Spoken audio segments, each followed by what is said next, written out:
সেনাদের প্রশিক্ষণের কত ধরনের খবরই না আমরা জানি। দুর্গম পাহাড়, নদী পার হওয়া, জঙ্গলে রাত্রি যাপন সহ আরও কত কিছু। কিন্তু এবার জানা গেল সাপের রক্ত পান করেও সেনারা প্রশিক্ষণ নেন। তাও আবার যেন তেন সাপ নয়, একেবারে কিং কোবরা। থাইল্যান্ডে চলমান কোবরা গোল্ড শিরোনামে মার্কিন থাইল্যান্ড বার্ষিক যৌথ সামরিক মহড়ায় এমন ঘটনাই ঘটাচ্ছেন দুই দেশের সেনারা। এশিয়ায় মার্কিন নেতৃত্বাধীন গঠিত সামরিক জোটের সর্ববৃহৎ মহড়াটি অনুষ্ঠিত হচ্ছে থাইল্যান্ডের গভীর জঙ্গলে। 2014 সালে থাইল্যান্ডে সেনা অভ্যুত্থানের পর মার্কিনিরা সেনা সহায়তা বন্ধ রেখেছিল। পরে থাইল্যান্ডে গণতন্ত্র ফিরিয়ে আনতে দেশটি যুক্তরাষ্ট্রের সহায়তা চায়।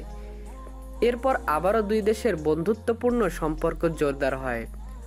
ক্ষমতায় যাওয়ার পর থেকে এশিয়ায় সুবিধা করতে পারছেন না ডোনাল্ড ট্রাম্প। দক্ষিণ পূর্ব এশিয়ায় মার্কিনীদের অন্যতম পরাশক্তি ও প্রতিদ্বন্দ্বী চীনকে শক্ত হাতে মোকাবেলা করতে দক্ষিণ এশিয়ায় যুক্তরাষ্ট্রের মিত্র দেশগুলোর সঙ্গে সম্পর্ক উন্নয়নের নানা ধরনের চেষ্টা চালাচ্ছে হোয়াইট হাউস। থাইল্যান্ডের যৌথ সেনা প্রশিক্ষণ সেরকমই ইঙ্গিত দিচ্ছে। থাইল্যান্ডে মঙ্গলবার থেকে মহড়াটি অনুষ্ঠিত হয়েছে। মহড়ার প্রথম দিনেই একটি ভিডিওতে কোবরার রক্তপান করার দৃশ্য দেখা গেছে।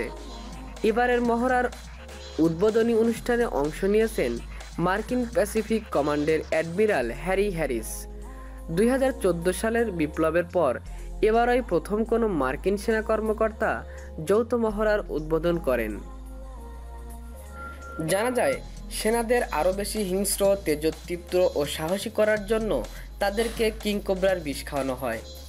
কিন্তু সাহসী করার ক্ষেত্রে কেন কিং কোবরার বিষ খাওয়ানো হয়, এ বিষয়ে অনেকেরই বিভিন্ন রকম মন্তব্য থেকে যায়। ভিডিও ফুটেজে দেখা যায় নারী সেনাদেরকেও কিং কোবরার বিষ খাওয়ানো হচ্ছে।